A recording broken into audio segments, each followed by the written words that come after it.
When we started, we said, who are we? And what do we believe we're good at? We've done a bit of real estate investing, but our real strength, our real forte was as business owners.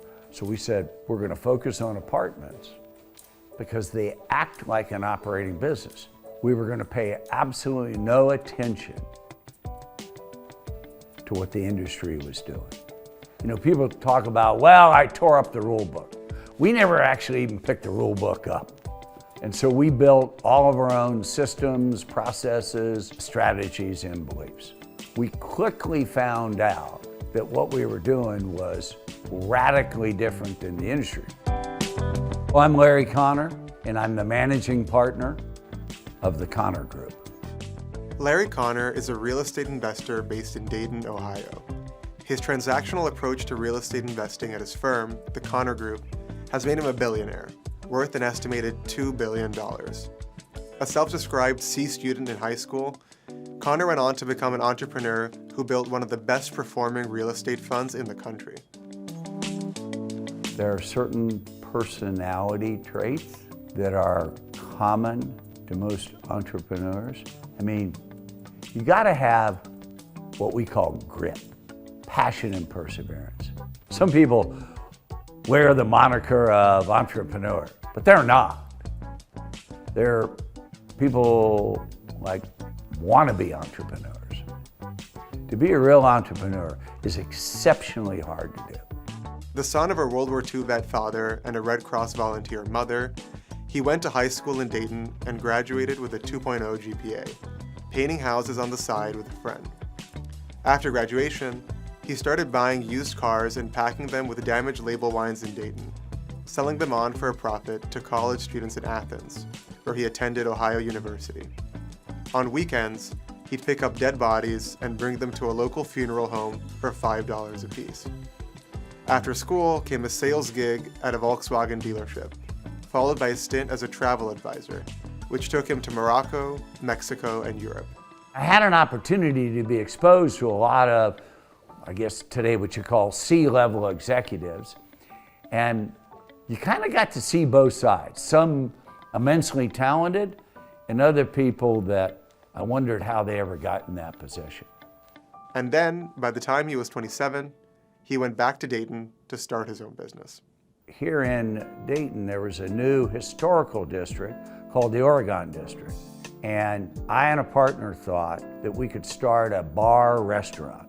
And so we took an old movie theater, converted it. By the way, we had no money and no experience. And we went out and got 21 investors. We raised a grand total of $52,500. We started it called Newcomb's Tavern. It was phenomenally successful. We sold it 2 years later, and the investors got a 300% return. He took the proceeds and bought and sold homes in Dayton. Then, in the 1980s, he moved to Orlando, setting up a company that reportedly was once the second largest reseller of IBM microcomputers in Florida. But the success didn't last, and the firm shut its doors in 1990. I'm age 40, I'm broke. I have a wife, 2 kids, and a farm. Actually, the problem is I'm worse than broke, because I had borrowed $900,000 on what they call signature loans. Well, even though I was broke, I was bound and determined I was going to pay every dime back. I just thought that was the right thing to do.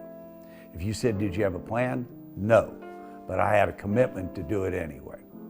3 years later, through a lot of hard work, dedication, and a bit of luck, I ended up paying back every one of the lenders. He turned again to real estate, recruiting 2 partners and a single investor to form the Connor, Murphy, and Berman Group, which invested in apartment buildings. There were 3 apartment communities in Dayton that had gone back to this Kansas City savings and loan through a foreclosure. We started negotiating with them. It went on for, I don't remember, 6 months. We were getting ready to close. We called them on a Friday. The government had come in that morning and seized the S&L. We were back to ground zero, starting over. That's not good when you're trying to do your first acquisitions. We just didn't know how to quit.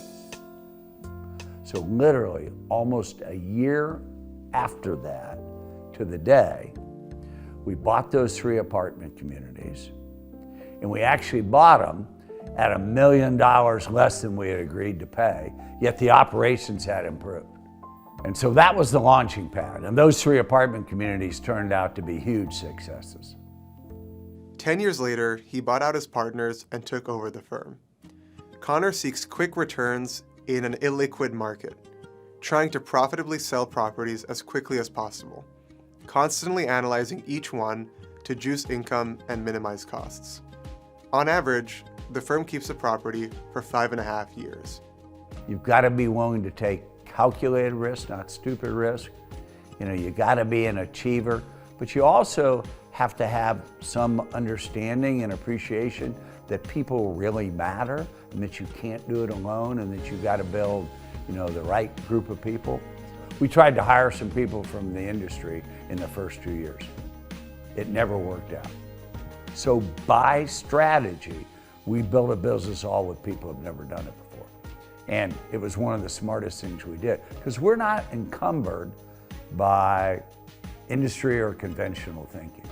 The Connor Group currently owns and operates a $5 billion portfolio of 51 apartment buildings across 12 states, from Colorado to Florida. Since it was founded in 1991, its investments in luxury apartments have generated an annual rate of return of 30.4%.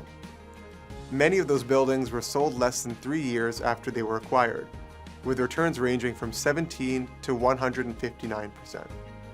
That risk isn't limited to his investments. Connor's personal adventures include skydiving out of an air balloon at a record-breaking 38,139 feet, a pioneering plunge to the bottom of the Mariana Trench at 35,856 feet below sea level, and a mission to the International Space Station as one of the world's first private astronauts. There's never been a private crew that's ever gone to the International Space Station. We were the first. The 10 months of almost full-time training, extremely difficult and humbling.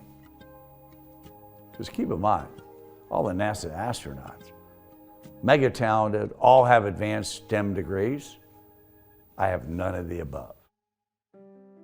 We did not good, but groundbreaking research across 25 plus different experiments. There have been few weeks in the history of the International Space Station that much research was conducted in that compressed period of time. So, immensely proud of the AX1 team. Yes, I would go again. Yes, I may go again. His ambition extends to philanthropy as well. There's huge turmoil in March of 2020. We thought, for a multitude of reasons, we had both the obligation and the opportunity to stay engaged, to keep operating, but with that became a huge responsibility to take not good but phenomenal care of the people who are going to get us there, which is all the associates, especially the people at the front lines. Early in the pandemic in 2020, Connor invested in a handful of stocks and the investment gained $1.6 million in 10 days. I felt great, but a little bit wrong about, hey, it's great you did that, but look at all these other people who are out there suffering or working or things like that. So I called then the director of communications, Ryan Ertz. I was leaving the office and he called. And I picked up and I said, what's going on? And he said, you know how I had recently made some of those trades that we had talked about on the stock market and made that money, 1.6 million. He said, what would you think if we just gave it to all frontline workers? Any employee who does two things, works here for the next 6 months and does a good job on their job, we're going to take that 1.6 million and spread it out over roughly, I think, 400 associates we had at the time. And I said, this is why I love working here, because you do crazy shit like this. I think that you should sleep on it and let's talk in the morning. But I love the idea. In April of 2020, Larry broadcasted a video message to his employees to share the news. I'm taking the entire 1.6 million and dividing up amongst all of you. Why? In my view, this is not a gift. You've earned it. Oh my God. So again, I want to thank each and every one of you for staying in the game and doing your part. It really showed he put his money where his mouth is. Like, people count, and I don't think he could have picked a better way to show us how we counted. Like, it's not everything, but just that gesture, like, it meant a lot, especially during that time for a lot of people. People were wildly appreciative. People did a phenomenal job, and so in my mind, you just invested in the most important thing you can invest in, and that's in people. The Connor Group has a nonprofit arm called Kids and Community Partners, which includes the Greater Dayton School. And it recently opened the doors of its new location in Dayton. It takes a tremendous amount of people to try to do the impossible, which is what we're trying to do here. And so the hope is, and the belief is that we can build a revolutionary model that can transform kids' lives. Kids who are under-resourced. We believe that if we equip these kids, not only academics, but the total person, what we call all the wraparound services, that these kids can do as well, if not better, than any other child from any other environment. We know from research that if you're able to teach individually and at a child's own pace, they can grow from the 10th percentile to the 76th percentile in 1 year, which is unheard of. We saw upwards of 20% growth in our students because we teach this way. It's not easy, but it's super impactful. And that's just on the academic side. We had last year 96% of our kids pass the presidential fitness test, and that's super important to us. We had 98% of our kids get preventative care, so their annual doctor's visits, 2 dental cleanings. It's unlike anything that I could have imagined that I would have as a principal in terms of the resources that we could provide our students. Our gut is telling us that this thing works, and the early data is telling us that this thing works. We really started looking at it more like nonprofit activist investing as opposed to philanthropy or charity or just writing checks. How are we really going to make a difference and help pull people out of generational poverty? I've seen kids in the public school system slip through the cracks because of the lack of resources that our country provides kids from under-resourced areas. To have the resources to really give our students what they deserve, what every kid deserves, it hits home. It's great that we did this in Dayton, Ohio, but it's just one city. This is a national crisis, but also a national opportunity that it would be a shame we didn't take advantage of it. The kids are our future of America. We need to give them the opportunities, right? No matter what is involved in, Connor runs a tight ship. At the Connor Group, every employee is rated on a 10-point scale, where a 7 equates to a C grade. The reality is, this place is not for most people, but it's a phenomenal place for the right person. I tell people all the time, he's not an easy person to work for, but it's never not interesting. And he really, at his core, likes to help people. I mean, he really, really does. His baseline motivation for doing this stuff is not headlines, it's not financially driven. I mean, there's so many things that he does for people that never make it out of this building or that never make it out of his office that he just enjoys doing. There's a much higher standard than being financially successful, period. Everybody knows what the right thing is. Some people just choose not to follow it. Well, that doesn't work for us. And we don't care who you are. To us, it's never been about sizing. It's always been about excellence. We will sacrifice sizing, success, financial gain for excellence.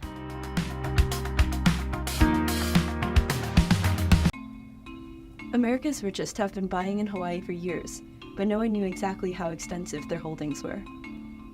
To figure it out, Forbes spent months digging through thousands of property records in the state.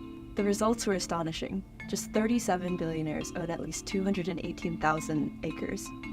That's more than 5% of the state's total land and 11% of total non-government owned land, though it's likely even higher given the lengths to which these billionaires go to obscure their ownership.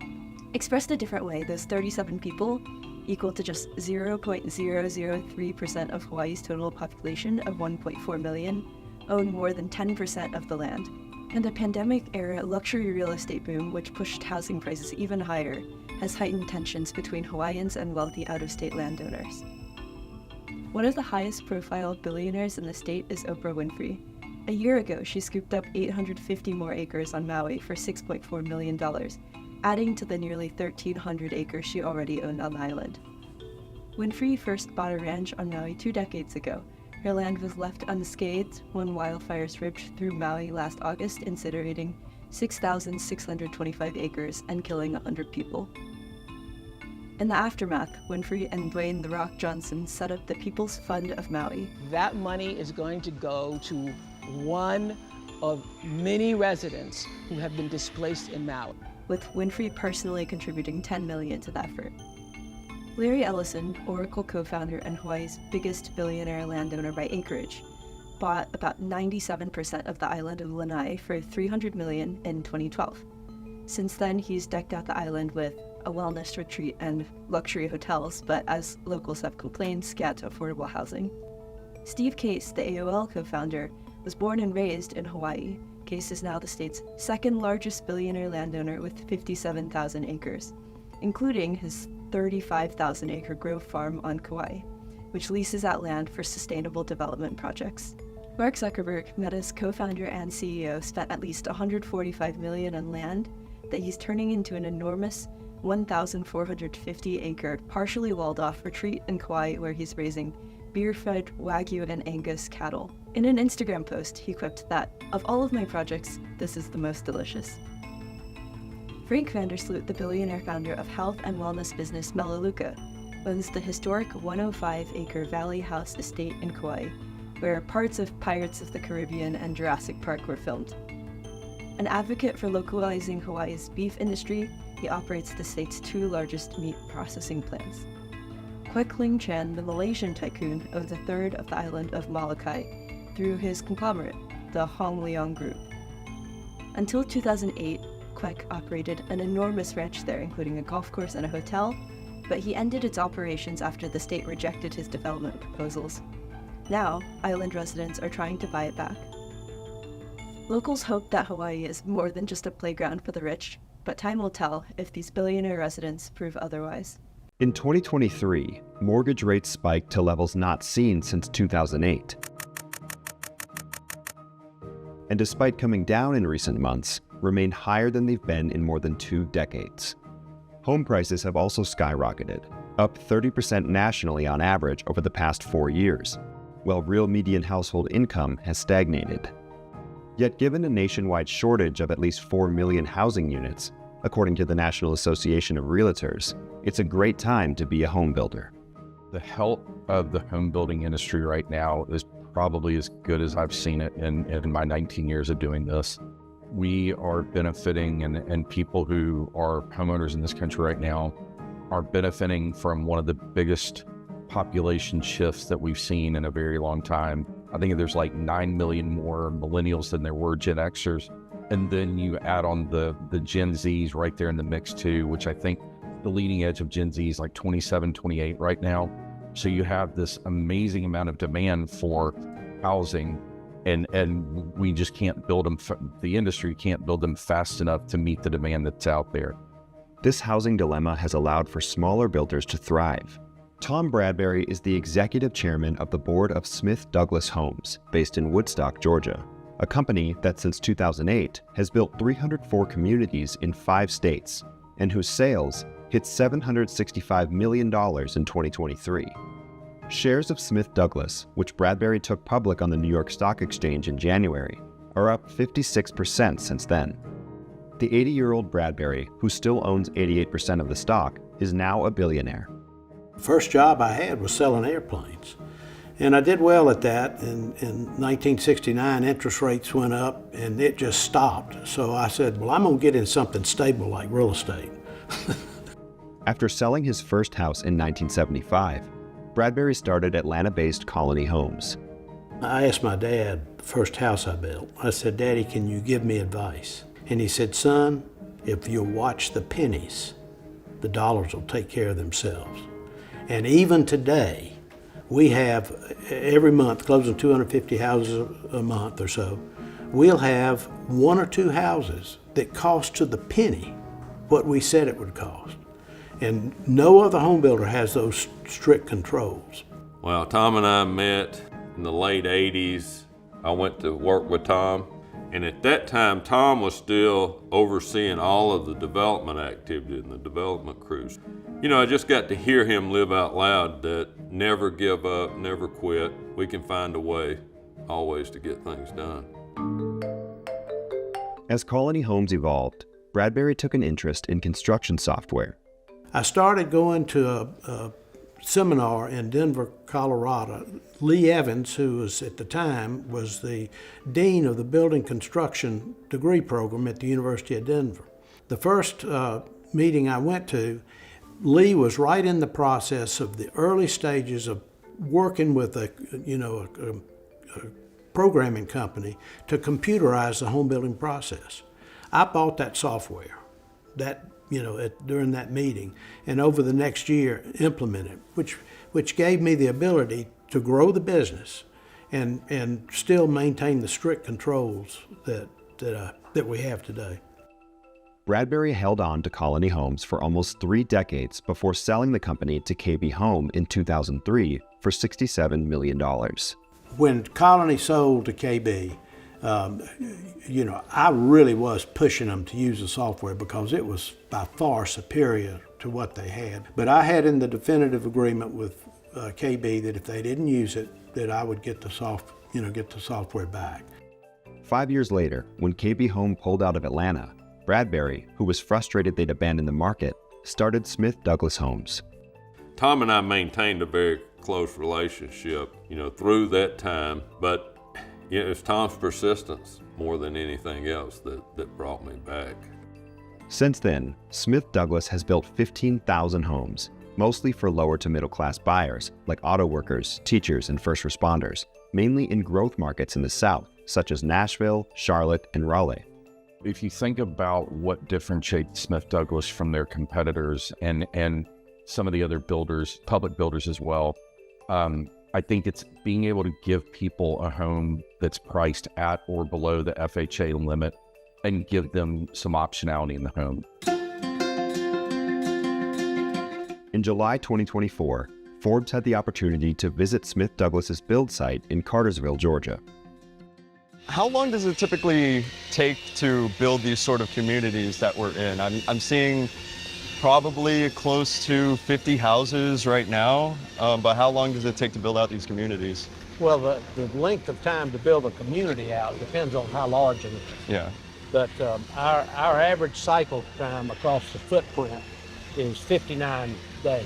Mm-hmm. And we've got a goal to get that back down to 47 days. And Greg and I were in the home building business early, and we sold a company called Colony Homes in 2003. And at that time, our cycle time was 46 days, which is unheard of in the industry. Right. And that's how we get, the contractor's overhead is the same no matter how much volume they do. So the more houses that they can do in a given period of time, the more profitable they are. Right. And as a result, we are too. So we get good pricing from our trades, and we take good care of them. My passion is to get people in a home that otherwise can't do it. And it's been tough because since the pandemic, our costs have gone up 30%, but yet still we are the low cost, quality provider of housing with choice. I've really enjoyed learning about Smith Douglas, learning about the software behind the Smith Douglas, but what they call the R team and the smart build strategy. It's, I think, definitely a novel concept among what I've seen from the other public home builders. We own the software and we can tailor it to do exactly what we wanted to do. We have programmers in-house that can update it and make changes as we see fit. It's real-time data. It doesn't require an integration in the middle of the night or once a week. If there's a change made to the schedule right now, us as well as our trade partners can see it within a second. It's all real-time. Everybody sees the exact same set of data. There are competing software packages out there that have some of the collaboration, but not an end-to-end collaboration like Smith Douglas. That is the reason that they get these houses built faster than most of their competitors. In 2019, Greg Bennett was promoted from Chief Operating Officer to President and CEO of Smith Douglas Homes. Closing in on 50 years I've been in business, I know most of the operators. I've seen them. I know what tools they have. I can tell you Greg Bennett is the best operator in the space. We would like to have larger share in each of the markets we're in, but we want to do that in a manner that we grow efficiencies at the same time. That slower growth has allowed them to maintain a balance sheet that has more cash than it does debt. And they've been very, very prudent and I would say very careful in their use of debt as they've grown the business organically. We want to be the most efficient, the most operational, excellent company, not necessarily the biggest company out there. As long as the builders like Smith Douglas can find ways to make these homes affordable, we think the demand trends for the next, call it 5 to 7 years, look pretty solid for this group.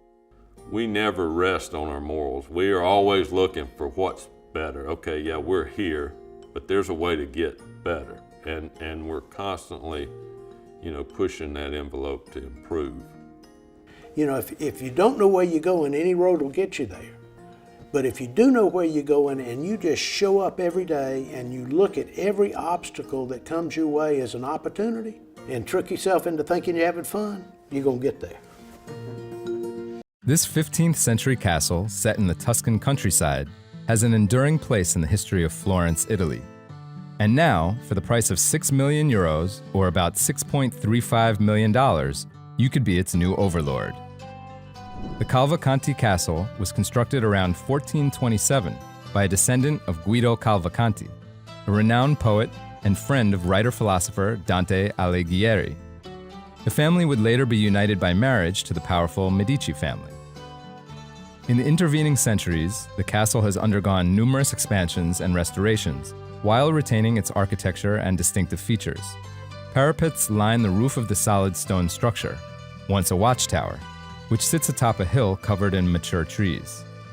The extensive grounds and Italian-style garden were designed around 1860 by then-owner Baron Adolfo Levi, who subsequently commissioned the restoration of the castle itself. More recent improvements include carefully planned night lighting and a resort-like swimming pool in the inner garden. The more than 26,000 square feet of interior space, spanning 3 floors and a basement, includes lavish architectural details such as decorative groin-vaulted ceilings, archways, and frescoed halls. A soaring beamed ceiling tops the massive dining room, which features a baronial fireplace and central chandelier. Stunning panoramic views of the surrounding hills and the relaxing atmosphere of the Tuscan countryside, combined with the opulence and historical charm of the castle, provide residents with an unparalleled experience. With 17 bedrooms and 14 bathrooms, Cavalcanti Castle can accommodate a significant number of guests, making it perfect for large-scale events and exclusive celebrations. From the fabulously rich to the fabulously famous, the remote patch of Montana wilderness known as the Yellowstone Club has fewer than 900 homeowners, who are worth more than a combined $290 billion. Located about an hour's drive south of Bozeman, Montana, and some 50 miles north of Yellowstone National Park, the club owns a private mountain and more skiable acres than Killington, Stowe, or any other resort on the East Coast. There's also golfing, fly fishing, horseback riding, a movie theater for kids, and a concert venue that has hosted acts including Sting, Norah Jones, and James Taylor. Perhaps the club's biggest draw is its exclusivity. Applicants need gold-plated references and must submit to a detailed background check. Membership, now at 885, is capped at 914 to prevent overcrowding. Admission requires buying land, a home, or a condo. Even the least expensive undeveloped plot will set you back $10 million. Condos start at just under $7 million, but average $15.5 million. And homes cost $20 million or more. Plus, there's $78,000 in annual dues, which cover unlimited skiing and golf for members and their immediate family, and 140 guest days. Almost as difficult as getting in is figuring out who else belongs. After combing Montana public records for more than 300 club properties and digging through other sources, Forbes found 19 billionaires, 2 children of billionaires, and a handful of A-listers. When Melinda and Bill Gates divorced in 2021, she got their now $40 million home. Also transferred from Bill, 18 acres of land spread out over 4 lots nearby. Ron Burgle is the founder and managing partner of Los Angeles investment firm Yucaipa Companies and chairman of private club firm Soho House. Yucaipa paid $55 million for a roughly one-third stake in the Yellowstone Club in 2010, and then sold it in 2021 for about 5 times that sum. Eric Schmidt, the former Google CEO, hosts a small annual conference at the Yellowstone Club during the 3rd weekend in July, billed as a gathering of the world's smartest and most interesting people. Attendees have included Lady Gaga, journalist Ronan Farrow, and author Adam Grant. Stuart Butterfield, the 51-year-old billionaire and founder of business messaging app Slack, and his wife Jen Rubio, founder of luggage brand Away, bought their home in 2021. The same year, Salesforce bought Slack for nearly $28 billion. The home is now worth around $38 million. Tom Brady, the former star NFL quarterback and ex-husband of supermodel Gisele Bündchen, looks to have gotten the couple's home at the Yellowstone Club as part of their 2022 divorce. Nick Woodman, the billionaire founder of GoPro, which makes wearable, sports-focused video cameras, bought a home at the Yellowstone Club in 2011 and moved there full-time in 2018. He and his wife, Jill, spearheaded the creation of Big Sky's Community and Recreation Center with a $4 million donation.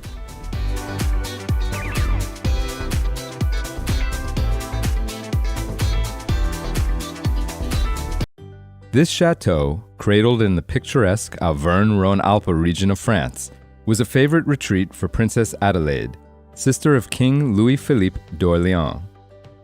Built in 1830 on a site that once housed a 13th century Templar command post, this neo-Gothic lodge was transformed into the Chateau du Malmont 60 years later. Located on the outskirts of the Domaine Royal du Randon estate, the Chateau du Malmont is now a listed historic monument. It attracts tourists and wedding guests and hosts seminars and events. The house's castle-like appearance includes a central rectangular tower with a Gothic arch-topped entry, turreted rotundas, and a patterned brick facade in the troubadour style, which makes for a unique French twist on Gothic revival. The U-shaped layout frames a central courtyard, offering magnificent views of the Allier valleys, hills, and forests. Inside, the ground floor reception hall features a cathedral ceiling with detailed woodwork. Herringbone parquet flooring flows throughout the wood-paneled bar and dining room, which opens onto a terrace. The chateau holds nearly 17,000 square feet of living space across 3 levels, including 33 rooms, a professional kitchen, 23 bedrooms, and 21 bathrooms. A corner tower bedroom offers a 360-degree view balcony, and the property includes both indoor and outdoor swimming pools. Spanning 37 acres, the estate features formal gardens, 3 ponds, a helipad, a golf practice range, and woodland. Potential buyers might use the chateau as a personal residence, for professional purposes, or both. It often serves as a private home with activities like weddings or bed and breakfasts to cover maintenance costs. Conveniently located, the Chateau is just 5 miles from local shops. And if a change of pace from the castle life is ever needed, Paris is always a 3-hour train ride away. Chateau du Marmont is currently on the market for about $3.2 million US.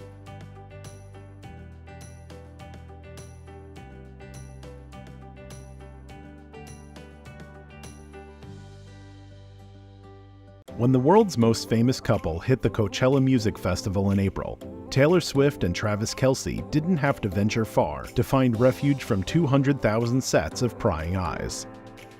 They turned to the Madison Club, an ultra-luxe sanctuary across the street from the concert grounds. A diamond in the California desert, the 500-acre patch boasts some 200 custom mansions, dotting 18 lush greens designed by golf course legend Tom Fazio. Admission will cost you. Homes in the variegated community run upward of $30 million, and dues are $500,000 up front, plus $75,000 a year. But membership has its perks, including a top-notch day spa and, for golfers, comfort stations every 4 holes, offering everything from ice cream sandwiches to bottles of tequila. The neighborhood has history. Celebrities have been road tripping, jetting, and choppering the 100 miles from Hollywood to the Palm Springs area for a century, dating to the eras of Greta Garbo and Frank Sinatra.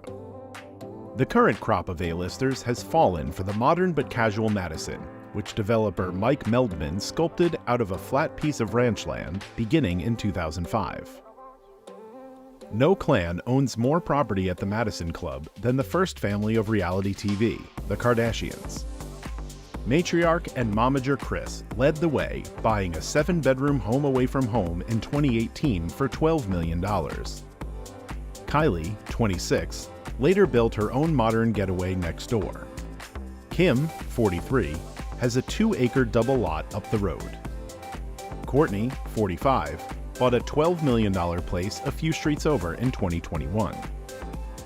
Meanwhile, Chloe, 39, owns 2 undeveloped plots nearby with her ex, NBA player Tristan Thompson. Pop star Justin Bieber shelled out $16.6 million for a 10,000 square foot, 10-bathroom spread with a next-door neighbor just as famous as he is, Kris Jenner. Tim Cook, the billionaire Apple chief exec, paid $9.1 million in 2019 for a 10,000 square foot home with an infinity pool overlooking the 15th fairway, filling it with abstract art and a custom piece depicting Mahatma Gandhi. 16-time Grammy winner Adele has yet to take the stage at Coachella, but she said hello to the Madison Club in 2020, picking up a 7,600 square foot mansion for $8 million. Phil Knight, America's 20th richest person, scooped up a 5-bedroom, 5,400 square foot Mediterranean manor overlooking the 14th hole in 2015 for $4.3 million, or 0.01% of his current $39.2 billion fortune. The Nike co-founder bought and sold an empty lot nearby as well.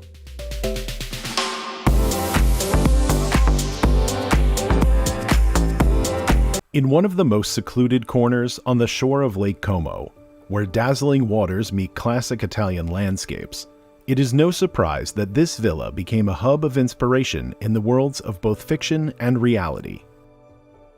On the surface, Il Rudere, or The Ruin, is a glamorous, intriguing opportunity to escape all the noise of contemporary life.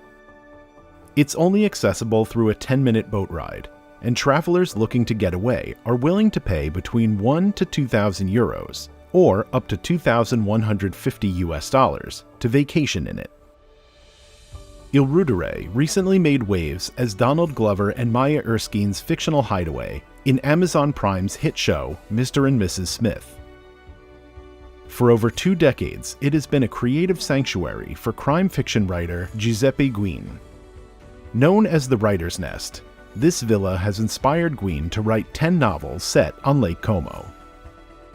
When Guin purchased this 19th century quarryman's dwelling in 2002, it was uninhabitable after being neglected for years.